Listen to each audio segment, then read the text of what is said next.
വേറൊരു തന്റെ സഹായം വേണ്ട, ഞാൻ മാത്രം മതി. നോക്കിയോ എന്താ ഇപ്പോഴത്തെ അവസ്ഥ? അങ്ങനെ തുടങ്ങാം, ഡയറക്ട് ടു ദ പോയിന്റ്.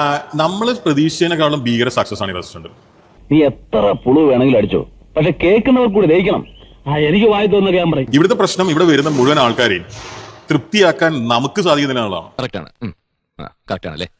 സാധാരണ കടകളിൽ പോയി കഴിഞ്ഞാൽ ഏത് സാധാരണ കട, സാധാരണ ഇപ്പൊ വീട്ടിലൂണ് അല്ലെങ്കിൽ സാധാരണ ആ കട ഈ കടയിൽ നമ്മൾ കമ്പയർ ചെയ്യുന്നതിനെ കുറിച്ച് സംസാരിക്കാൻ പോലും പറ്റൂല.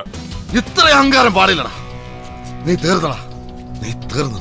നിങ്ങൾ അങ്ങനത്തെ ഒരാളാണെങ്കിൽ നിങ്ങൾ ഇവിടെ വരരുത്. നാശത്തിലേക്കാ നിങ്ങൾ പോകുന്നത്. I am not interested to talk. Road സൈഡിൽ ഞാനിവിടെ കൊടുക്കുന്ന റെന്റ് ഇല്ലേ, ഒരു മാസ്റ്റർ റെന്റ്, അത്രയും പൈസ ഉണ്ടാവില്ല അതിന്റെ ടോട്ടൽ ഇൻവെസ്റ്റ്മെന്റ്. ആ കടയും ഈ കടയും നമ്മൾ കമ്പയർ ചെയ്യാനാണെങ്കിൽ ഞാൻ അത് കേൾക്കാൻ പോലും തയ്യാറല്ല. തന്നെ താൻ അറിഞ്ഞില്ലെങ്കിൽ പിന്നെ താനേ അറിഞ്ഞോളും. വിനാശകാലേ വിപരീത ബുദ്ധി. എങ്ങനെ നിങ്ങൾക്ക് കമ്പയർ ചെയ്യാൻ പറ്റും? അതിന് വേറൊരു കമ്പാരിസൺ തരാം. ഇപ്പൊ ബൃന്ദാവനിലെ 125-135 റുപ്യക്കാണ് ഊണ്. നിങ്ങൾ ബൃന്ദാവനിൽ പോയി കഴിക്കൂ. നിങ്ങളുടെ ഈ ധാർഷ്ട്യമുണ്ടല്ലോ, അർഹിക്കാത്തത് വീണ്ടും കിട്ടിയ അല്പന്റെ ധാർഷ്ട്യം.